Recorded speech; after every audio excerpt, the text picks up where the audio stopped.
Olá, família, tudo em paz com vocês? Bruno Pex na área. Vocês estão investindo para a aposentadoria, mas morrem de medo de ações?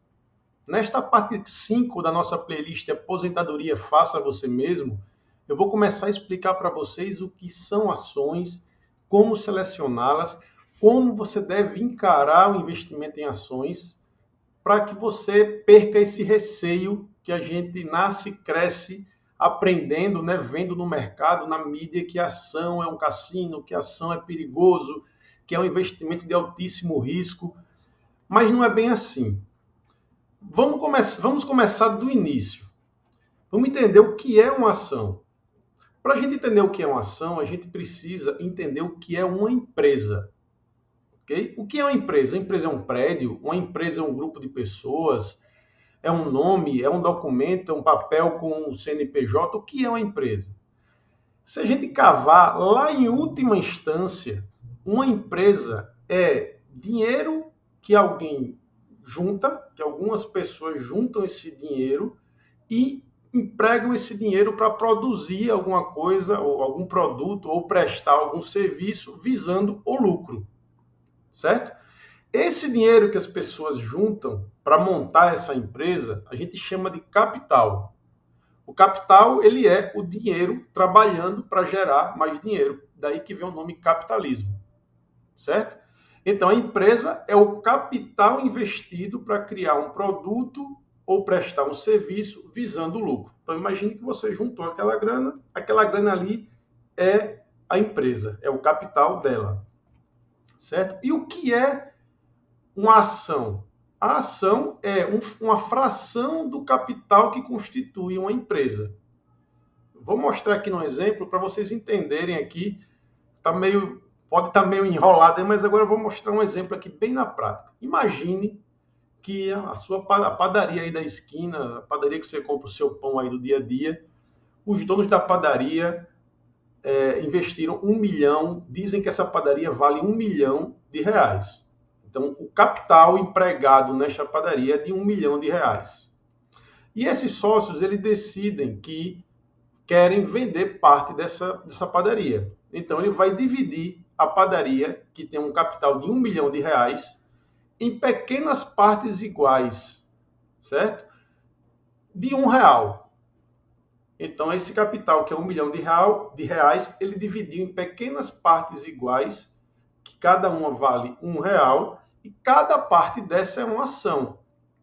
E aí ele vai dizer para você, ó, eu quero vender para você 10% da padaria. Então, 10% da padaria, você vai ter que comprar 100 mil ações, já que cada ação custa R$ 1, você precisa comprar 100 mil ações para ter 10% dessa padaria.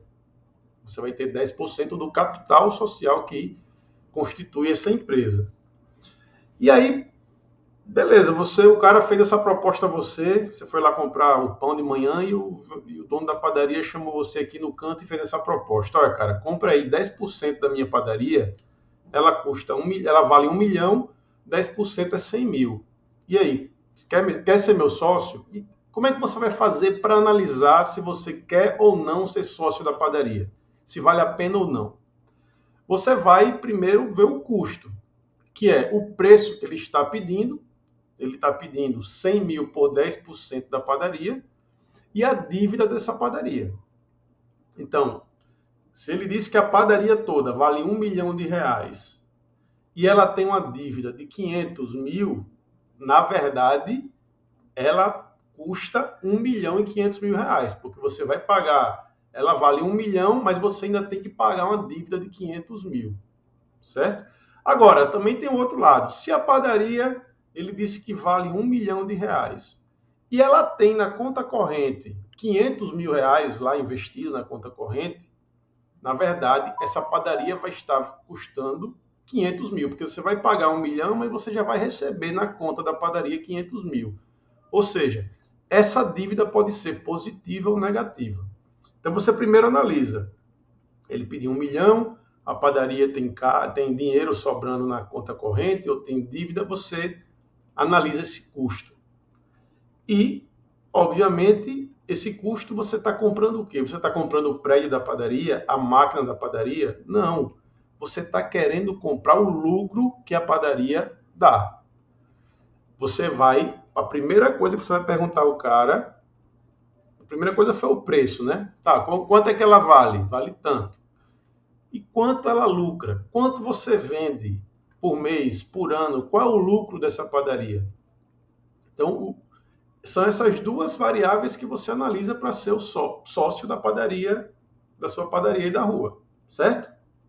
E é assim em qualquer empresa do mundo. É na empresa que está na Bolsa de Valores, desde a padaria, desde o carrinho de pipoca, se você quiser ser sócio, até a maior empresa do mundo, você vai analisar essas variáveis. O custo da compra e o lucro que ela dá, certo? E a única informação que importa lá no final das contas é quanto e por quanto tempo a empresa vai lucrar. Essa é a pergunta de $1 trilhão que o mercado todo tenta responder desde que o mercado foi criado, desde que o capitalismo existiu, que foi criado o dinheiro. Quanto e por quanto tempo a empresa vai lucrar? E aí, para responder isso, o mercado, a gente vê na mídia, nas casas de análise de ações, nos influencers, todo o mercado, para responder essa pergunta, criou várias análises altamente complexas, cheias de variáveis, cheias de parâmetros incertos. Então, aí você começa a ouvir coisas como fluxo de caixa descontado, prêmio de risco, taxa de crescimento, fluxo de caixa livre, depreciação, custo do capital próprio, volatilidade, taxa livre de risco. É um monte de coisa que o leigo, a gente aqui, nós leigos, a gente olha e fala, não, isso é impossível, é uma coisa muito complexa, não dá para mim, eu vou para a caderneta de poupança, que é a única coisa que eu consigo fazer. Mas, geralmente, na grande parte, na grande maioria das vezes, isso aqui é criar dificuldade para vender facilidade. Não precisa ser complicado.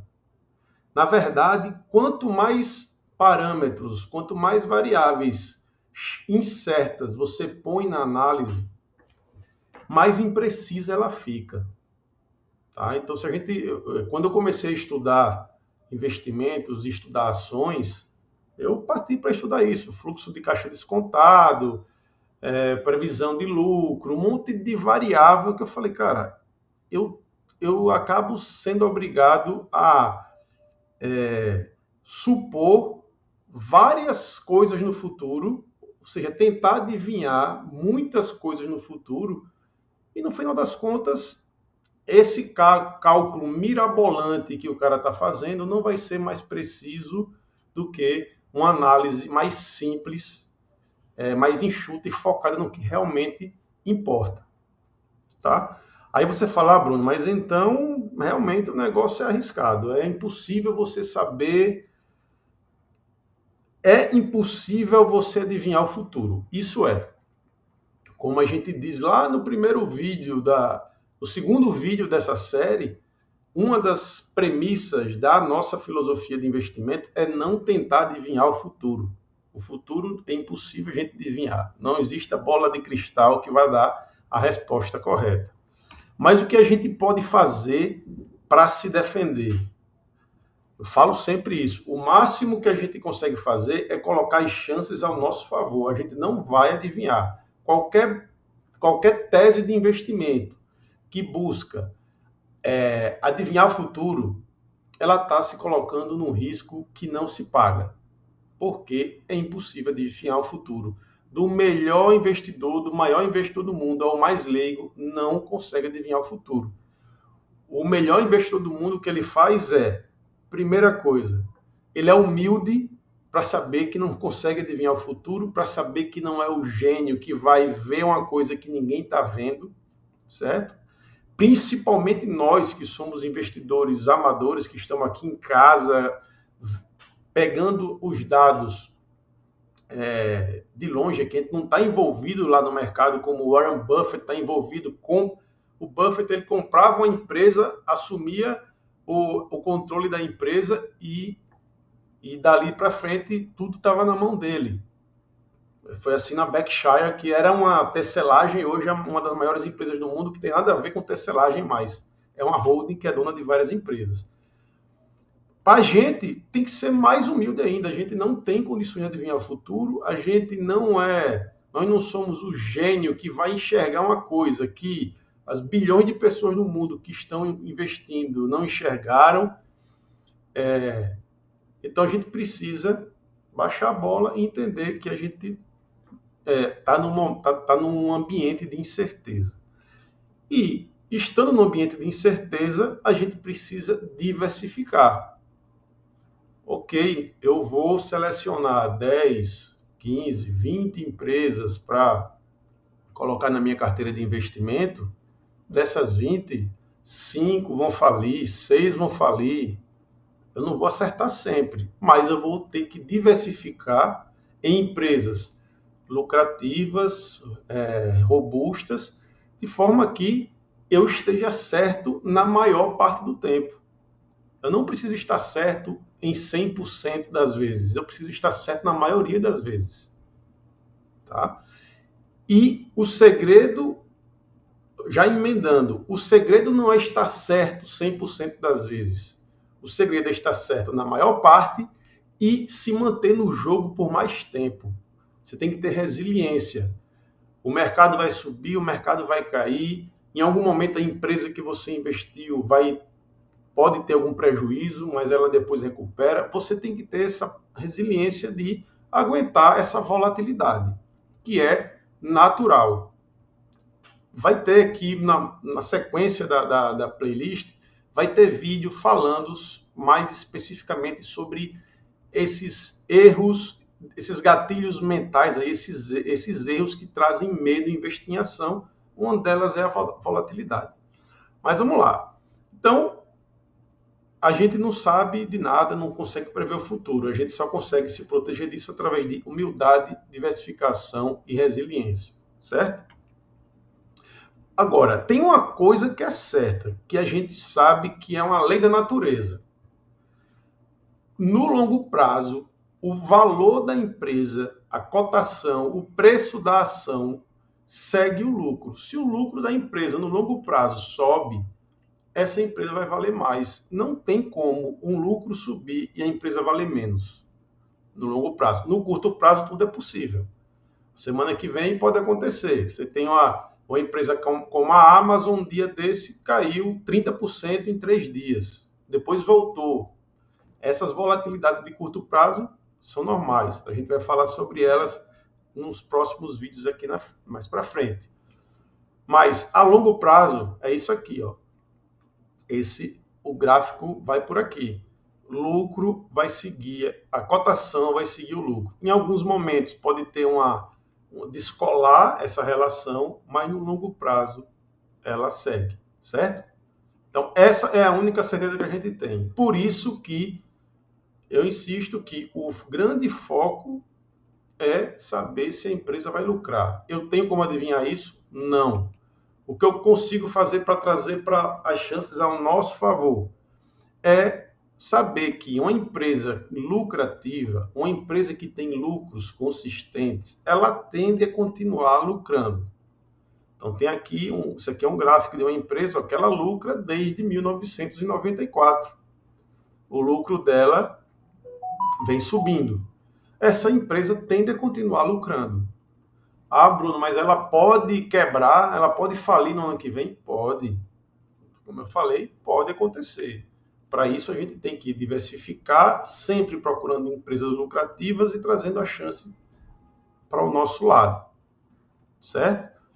E aí, como a gente consegue selecionar empresas para ser sócio num ambiente de incerteza como esse? Lembrando, vale a pena aqui a gente reforçar que eu não estou selecionando ações para comprar, eu estou selecionando negócios, empresas para ser sócio. Essa é a mentalidade que a gente tem que levar na hora de analisar ações.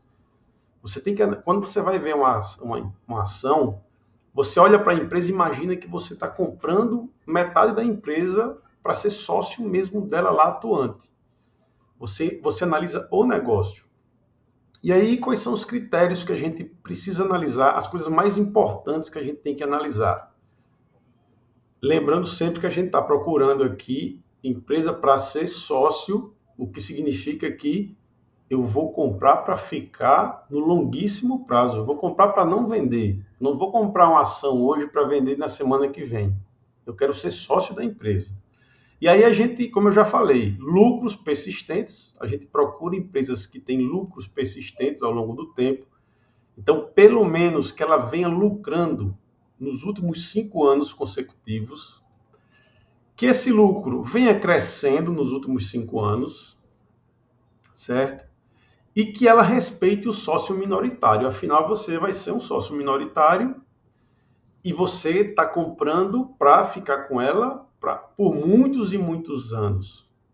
E aí pode acontecer que lá na frente os sócios majoritários, os controladores, decidam tirar essa empresa da bolsa ou vender para uma outra empresa e ela sair da bolsa de valores. Pode acontecer isso. E aí eu tenho que incluir aqui um parênteses que é o seguinte.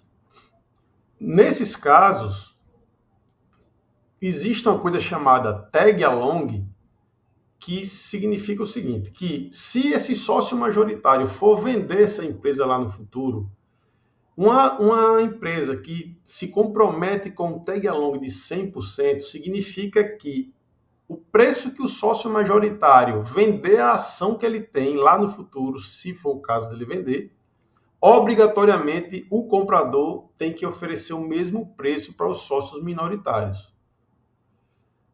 Porque, Bruno, mas isso é um detalhe, por que é tão importante isso? É porque a gente está comprando a empresa para não vender. A gente compra para ficar 20, 30, 40 anos com essa empresa na carteira. E pode ser que lá na frente essa empresa vai fechar o capital e a gente tem que ter essa proteção. Então, lucros persistentes, pelo menos 5 anos lucrando, lucros crescentes, que eles venham crescendo nos últimos 5 anos e que respeite o sócio minoritário, ou seja, ofereça as mesmas condições para o sócio minoritário que o sócio majoritário tem.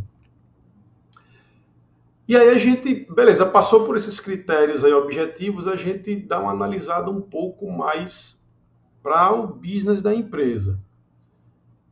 Você vai olhar o produto ou serviço que essa empresa vende, né, ou o serviço que ela presta. Você acha que ele vai ser demandado no longuíssimo prazo? É uma coisa que vai ser perene, né? Obviamente que a gente não vai ter certeza, mas a gente consegue ter uma ideia se isso daí é uma coisa que vai durar por muito tempo. Essa empresa, ela é excelente no que ela faz? Como é a fama dela no mercado? Ela é boa prestadora de serviço? Ou os produtos dela são bons? Isso aí tudo a gente consegue ver. Quando a gente vai comprar uma geladeira, a gente consegue analisar esse tipo de coisa, certo? Ela tem diversificação de produtos e clientes ou ela é uma empresa que vende só um produto ou vende grande parte da receita dela para um cliente só? Eu quero uma empresa que tenha diversificação de produtos e de clientes. E, por último, o preço da ação, o preço daquele pedacinho da empresa está razoável? Aqui, vale também aqui uma observação. Há uma polêmica no mercado, existe o time que diz que o preço não importa, que você não consegue ver preço, e há um outro time que calcula o preço teto precisamente, que acima daquele teto você não pode comprar. Eu, como sempre, gosto do caminho do meio. O preço importa sim, não adianta você comprar a melhor empresa do mundo com um preço exorbitante. Agora, também é impossível você calcular precisamente o preço que aquela empresa vale. Então, imagine que o preço de uma ação, o preço certo para você comprar, ele não é um ponto exato. É como se fosse uma nuvem. Se ele estiver dentro daquela margem, ok. Aqui, na verdade, a gente está querendo evitar os grandes extremos. Eu estou querendo evitar empresas que estão caríssimas, que aí fica até fácil da gente enxergar quando ela está super cara. Vou dar um exemplo aqui. Magazine Luiza em 2021, 2022.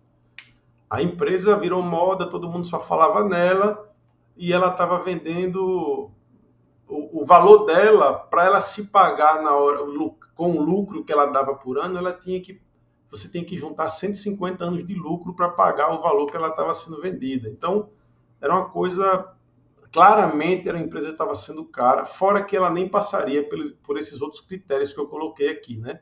De lucros persistentes e tal. Era uma empresa que jamais a pessoa deveria ter entrado.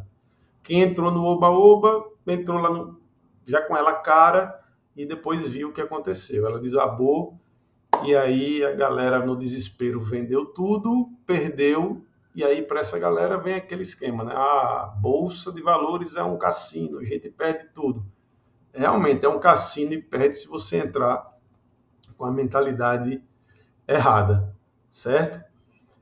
Então, é isso. Os critérios de seleção são esses. Resumindo, recapitulando, lucros persistentes, pelo menos 5 anos lucrando, lucros crescentes, ou seja, ele crescendo nos últimos 5 anos, ela tem que dar as mesmas condições para o sócio minoritário que dá para o sócio majoritário.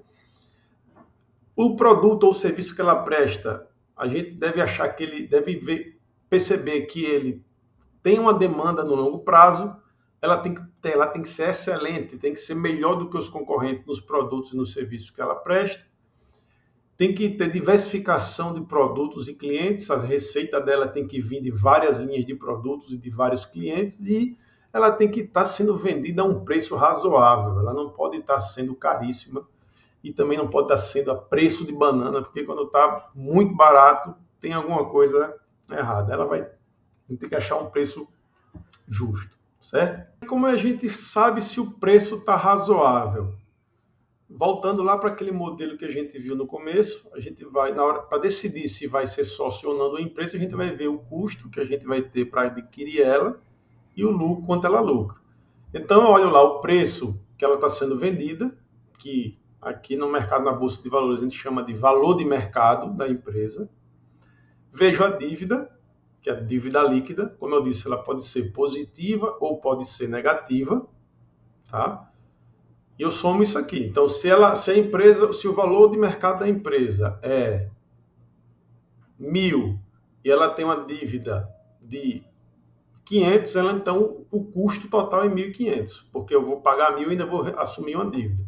Se o preço é 1.000 e ela tem um caixa, ou ela tem investido 500, o custo dela é 500, porque eu estou pagando 1.000, mas estou recebendo 500 já na conta corrente da empresa. E o lucro, eu vejo o lucro nos últimos 12 meses e o crescimento desse lucro nos últimos 5 anos. Então, com esse custo aqui, e considerando o crescimento do lucro dos últimos 5 anos, se esse lucro continuar crescendo, quanto tempo a empresa levaria para se pagar? Então, eu faço essa conta para saber se esse preço está exorbitante ou não, certo? Eu vou mostrar aqui na prática, tem uma planilha que eu vou deixar o link da planilha aqui na descrição para vocês acessarem, mexer nela aí, entender os cálculos. Nessa planilha ele faz esse cálculo e dá uma ideia de preço, certo? Vamos lá. Tá aqui, ó. Eu peguei a Porto Seguro, a empresa Porto Seguro, vendedora de uma seguradora muito conhecida, certo? Eu ponho aqui o ticker dela, da mesma forma que eu fiz lá na planilha de análise de fundos imobiliários, na parte 4 aqui da série. Eu ponho o código da empresa aqui, da Bolsa de Valores, ele já traz para mim a página de relação com os investidores da empresa. Então, é aqui onde a empresa... Deixa eu abrir aqui para vocês verem. Então, aqui, ó, nessa página de relação com os investidores, com RI, chama de RI, ela traz todas as informações que os investidores precisam. O lucro, uma apresentação da empresa mostrando como é essa empresa, né? Quem são os sócios majoritários. Então, tem todas as informações aqui, ó, informações financeiras. Então, aqui na central de resultados, a gente vê todos os resultados de todos os anos que elas publicaram. Eu consigo saber quando ela estava lucrando, quanto ela estava lucrando lá em 2003, qual era a dívida dela. Eu consigo ver tudo isso aqui. Então, nessa página de relação com os investidores estão todas as informações que você precisa para conhecer a empresa. Tá? E ele traz também aqui, a planilha também traz o link direto para a página lá do Investidor 10, na página dessa empresa, certo? Então vamos lá, eu vou começar aqui. Anos consecutivos de lucro. Se eu vier aqui na página do Investidor 10 da Porto Seguro, essa área aqui contábil, eu vejo aqui, ó, só estou pegando dos últimos 10 anos. Desde 2015, o lucro é essa linha amarela aqui, ó. Desde 2015 ela lucra. Se eu pegar aqui no máximo, ela vem lucrando lá desde 2010. Então, beleza, ela passa, então, pelo menos 10 anos de lucros consecutivos. Aí o outro critério que a gente vê lá, os lucros são crescentes. Vamos olhar. Aqui, ó, nessa parte de indicadores, tá aqui, ó. Crescimento agregado do lucro nos últimos 5 anos. Então, em média, o lucro vem crescendo 11,23% ao ano nos últimos 5 anos. Ok? Tá aqui. Ela respeita o sócio minoritário, ou seja, ela tem aquele tag along que garante que, se de repente os sócios majoritários decidirem vender a empresa, o comprador vai me oferecer como sócio minoritário o mesmo valor das ações que ele está comprando. Vamos olhar aqui. Aqui também na página do Investidor 10, ele tem os dados gerais aqui da empresa. Tá aqui, ó, tag along 100%. Beleza, atende. E aí, vamos lá. O produto da empresa, você acha que ele tem uma demanda para longuíssimo prazo? Eu acho que sim, seguro já existe, já é uma coisa, já é um produto milenar e eu acho que vai continuar. É uma empresa excelente, sim, é uma das maiores e mais bem conceituadas empresas da área, né, de seguradoras. Ela tem uma concentração muito grande em cliente, isso aqui eu não preciso nem olhar, né? São muitos clientes, tem cliente de varejo, cliente de empresa, então ela tem muitos clientes, tem vários serviços, ela não é só seguro, ela tem seguro de carro, seguro de vida, vários tipos de seguro, tem cartão de crédito, tem muitos produtos, então ela nem é concentrada em produto, nem é concentrada em cliente. E aqui, para eu ver se o preço é razoável, vamos olhar aqui. O crescimento anual dos lucros nos últimos 5 anos a gente já viu lá, 11,23%. O valor de mercado em milhões, também aqui na página do Investidor 10, ele fala aqui, ó, 33 bilhões. Coloco aqui. Dívida líquida. Olha que interessante. No caso dessa empresa, a dívida líquida é negativa, ou seja, ela tem no caixa, ela tem na conta dinheiro. Então, a dívida líquida entra aqui como negativa. E o lucro nos últimos 12 meses deu 2 bilhões 870 mil.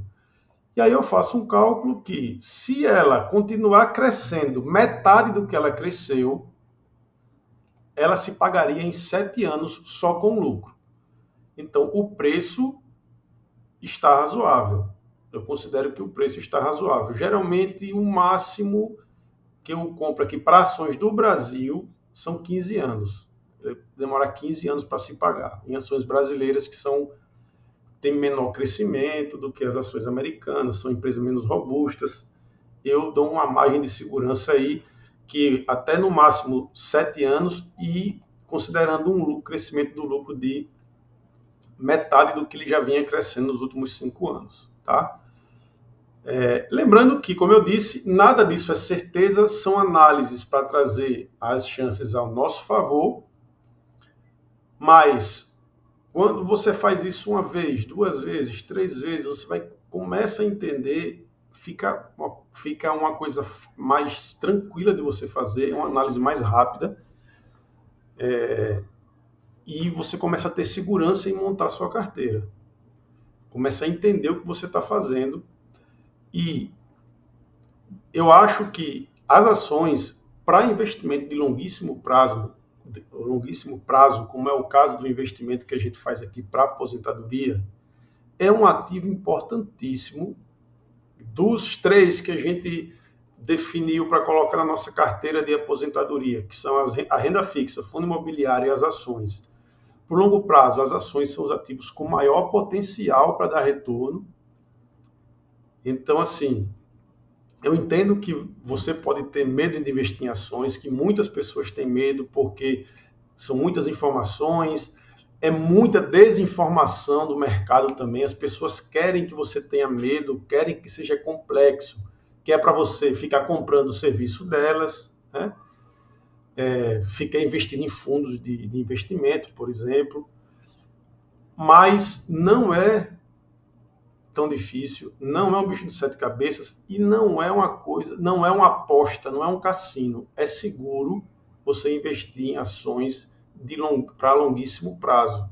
O que não é seguro é você querer comprar hoje para ver se na semana que vem você vai lucrar. Não. Se você está comprando para ser sócio de empresas como a Porto Seguro e outras empresas de renome, grandes empresas aqui no Brasil, nos Estados Unidos, então qual é o perigo que você tem tão grande? Será que o cara que é sócio de uma empresa como essa tem tanto perigo assim?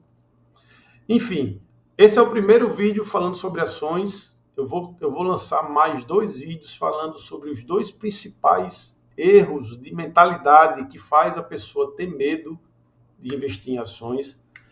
Curte o vídeo, compartilhe, comenta aqui o que você achou, se é muito difícil para você, se não é. E vamos trocar uma figurinha aqui para a gente desmistificar esse tipo de investimento para cada vez mais pessoas e para que as famílias consigam atingir essa paz financeira aí que a gente procura tanto. Tá bom? Grande abraço, um beijão aí para todos da família. Um abração.